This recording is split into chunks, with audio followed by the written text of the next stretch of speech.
अगले दिन बेटा शहर से वापस आया। उसने देखा कि माँ मरी पड़ी है और बहन का कहीं पता नहीं है। उसने बहन को बहुत तलाश किया पर सब व्यर्थ गया। वह पागल हो गया और दर दर भटकने लगा। उधर उसकी बहन भी यहाँ वहां भटकती रही जब तक कि माँ की पोटली का भात और रोटियां खत्म नहीं हो गई। उसका चेहरा माटी के खपड़ैल की तरह दिखने लगा, इसलिए उसने अपना नाम बदलकर हांची रख लिया। दोपहर और आधी रात को वह किसी नदी नाले के पास रुकती और पोटली खोलकर कुछ खा लेती। चलते चलते जब वह घर से बहुत दूर आ गई तब उसकी एक बुढ़िया से मुलाकात हुई।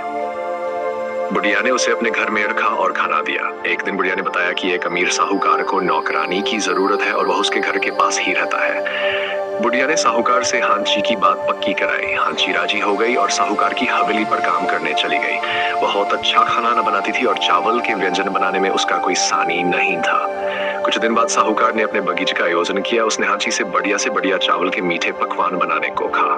घर के सब लोग भोज के लिए बगीचे में चले गए, सिवाय हांची और साहूकार के बेटे के, जो किसी काम से बाहर गया हुआ था। हांची ने सोचा कि वह घर में अकेली है, सो स्नान के लिए पानी गर्म करने लगी। घर वालों के आने से पहले वह नहा लेना चाहती थी। उसने मुखौटा हटाया, अपने अद्भुत सुनहरे बाल खोले, रूखे शरीर पर तेल की मालिश की और नहाने लगी। तभी साहूकार का बेटा लौट आया और नौकरानी हांची को आवाज दी। गुसलखाने में हांची को कुछ सुनाई नहीं। बेटा चिढ़कर उसे पूरे घर में ढूंढने लगा। आहट सुनकर उसने गुसलखाने में झांका और हांची के सौंदर्य के संपूर्ण वैभव को देखा।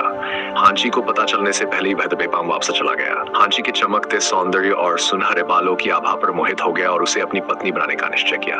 घर वाले बगीचे से वापस आए तो बेटा अपनी माँ को एक तरफ ले गया और अपनी माँ यह सुनकर हैरान रह गई और दुखी भी हुई कि उसका बेटा अली कलूटी नौकरानी पर लट्टू हो गया है। उसने बेटे को समझाया कि वह नीचे जाति की छोकरी के पीछे अपना जीवन बर्बाद न करे।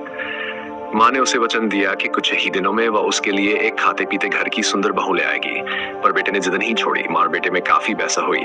आखिरकार बेटे ने माँ का हाथ पकड़ा और उसे हांची के पास ले गया। हांची कुछ समझ पाती उससे पहले ही साहूकार के बेटे ने झटके से उसका मुखौटा उतारा और जमीन पर पटक दिया। उनके सामने सोने के बालों का भव्य मुकुट पहने अद्भुत हांची खड़ी थी। कहानी में आगे क्या हुआ जानने के लिए वीडियो को लाइक करें और चैनल को सब्सक्राइब करना ना भूलें।